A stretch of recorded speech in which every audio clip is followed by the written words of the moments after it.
But I think we'll finish the video with a couple hot takes. So the first one I'm seeing that's worth anything is Steph Curry is the greatest NBA pound for pound player of all time. Is that like a fact or cap? What you think? You think he's the greatest player pound for pound of all time? No, not at all. And who would that be? The greatest player pound for pound? Pound for pound. Like making the most of their skill set, height, size, like pound for pound. Because we're not talking about, 7-footers doing things like KD. Pound for pound, best player of all time. Your name. Best player of all time. Because you gotta think, because shorter players get a nod more in this conversation because they're doing. This might be a shocker, but you go by Allen Iverson, even though he didn't win championships pound for pound, he got the most out of what he had. He was cooking up bigs, taller wings, athletic guys. I mean, if I'm gonna say that, I'm gonna say Allen Iverson, pound for pound. He couldn't shoot like Steph, but that's what helped Steph at his height, is that the fact that he could shoot 60 foot out. But AI could eat you up inside. So, okay. Next hot take is Tatum isn't on the same level as the real superstars.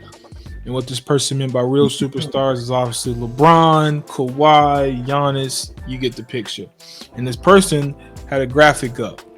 Mm-hmm. And we see Tatum's regular season stats and specifically the last two postseasons, 23 and 22, when he made the finals in 22. Mm-hmm. He went from in 22 averaging 27, 8 and 4, and his numbers proceeded to decrease in the playoffs, 26, 7 and 6, and then 25, 8 and 6 in the elimination series. Then in 23, he's averaging 30, 9 and 5 in the regular season, 27, 11 and 5 in the postseason, and then 25, 10 and 5 in the elimination series. But when you bring up like you got your 2019 Kawhi, they have 27, 7 and 3 for the regular season for Kawhi. Then he ups it to 30 points, 9 rebounds, 4 assists in the playoffs. And obviously you got Giannis in 2021, averaging 28, 11 and 6 in the postseason, 30, 13 and 5, and then the elimination series, 35, 13 and 5. Tatum. I mean, Tatum is weird because I don't think he's solidified himself as a superstar.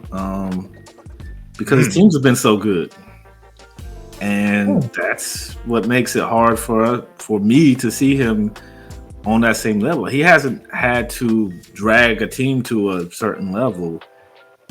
They've been there, and he can defer to players where Giannis couldn't, Kawhi really couldn't. You can go down the line.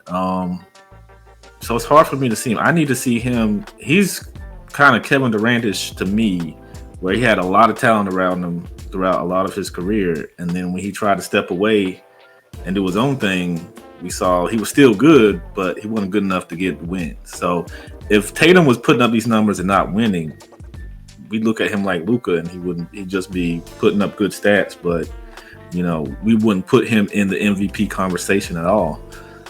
So I just think he's a tier below right now. Okay. I probably would agree with you in that sense. You don't really get that fear about Jayson Tatum that he's going to really dominate a series. Sure, he can show you glimpses in games like when they played the Sixers last postseason. I mean, I'm pretty sure he stunk it up. I remember watching after my graduation last year. We all watched that game together. Yeah. Right? And Tatum was terrible. Like, he was terrible for 3.5 quarters. But come the end of the fourth quarter, he starts playing like the Tatum we thought he would play like through the entirety of the game, or at least the second half of the game, for crying out loud. Like, that's the thing with Tatum, is just he is notoriously a bad shot taker. Like, we talked about Damian Lillard's bad shot attempt. He's launching them from the parking lot when he's cold. Yeah. Like Tatum was shooting 3 guys' face and think it's a good shot and go do it again. You know, it's just the degree of difficulty in some of these players' shots aren't conducive of you know, superstar level players, you know. And you know, with that, he doesn't get to the free throw line that much because of those perimeter oriented. He just shoots. He just shoots a lot of contested shots. Shoot from the 3-point line, good or bad shot. And if your best player on a championship contending team, which they do have, isn't going to get you to the free throw line like that, you know, that's doing your team a disservice, because now you're putting on these other guys who are like really role players.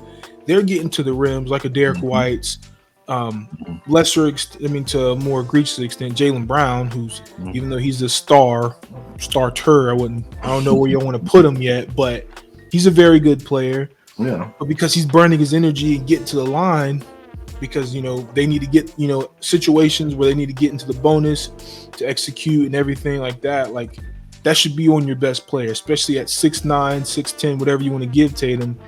He's big enough and skilled enough to get to that free throw line whenever he wants to. He just seems to never want to. I think the last one we'll wrap up with is this Warriors take. And it says the Warriors 2022 playoff run was weak. And they want to explain that is probably one of the weakest runs in playoff history. They beat a weak Nuggets team.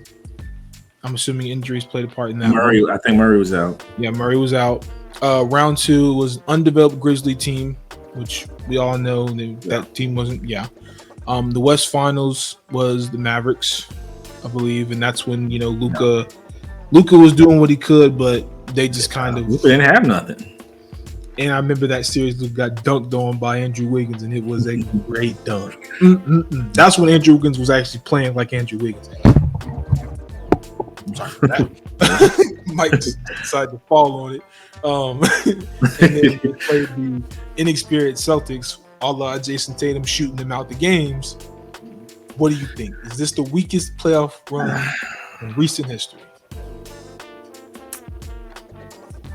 Yeah. I mean, yeah. When you put it like that, the basketball gods gave them the perfect road to a championship. You know, they got the luxury of not having to play a Bucks team that was, you know, had already won a championship, you know, was championship ready. Celtics was probably the perfect team for them to play, as you said, because of Jayson Tatum. This is why I thought they would break up Tatum and Jaylen Brown, because I feel like Brown is kind of his crutch, and I don't think we get on Tatum enough like we do other players, because he has the crutch of those other players that kind of pick up the pieces when he has bad games. But you know, it was just a perfect storm for the Warriors, and I thought that was I thought it was a good feel-good story, because we had kind of doubted them. They had a really rough patch after 2018.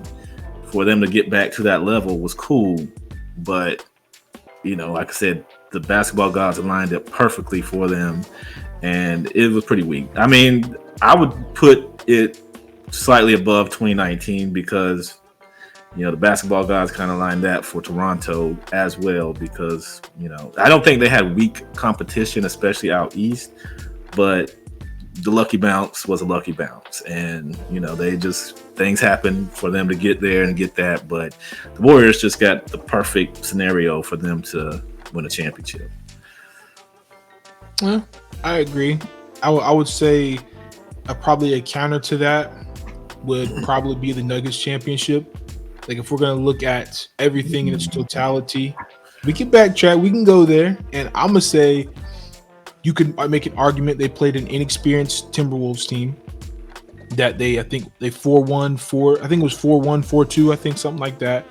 And that was a team with, you know, little experience. You know, Jokic was eating Gobert alive. We all saw that. We know what time. Those guys were veterans, though. I mean, just not maybe playoff veterans, but they were. No, I mean, I'm saying as a team collectively, they weren't really that experienced. And I'm pretty sure last season was the first time Gobert was on the Timberwolves, so it was still a new team, correct? I think he came the year before. Okay, well, So you have them, which everybody, they're favored in that matchup. Then they play the Lakers, and they play the Suns after that. Oh no, yeah, excuse me. Yeah, they play the Suns, who they just acquired Kevin Durant, and this was that team was top heavy as all get out. We know that outside of Booker and Durant, they didn't really have anybody else. Because Chris Paul ended up. I'm pretty sure. Did he go? I'm pretty sure he went down in that series too, right? He got hurt. Yeah, so that's normal. Chris Paul goes down. No, but even when he was playing, they were getting trounced by the Nuggets, like absolutely trounced by them. It wasn't even. Did get one win over.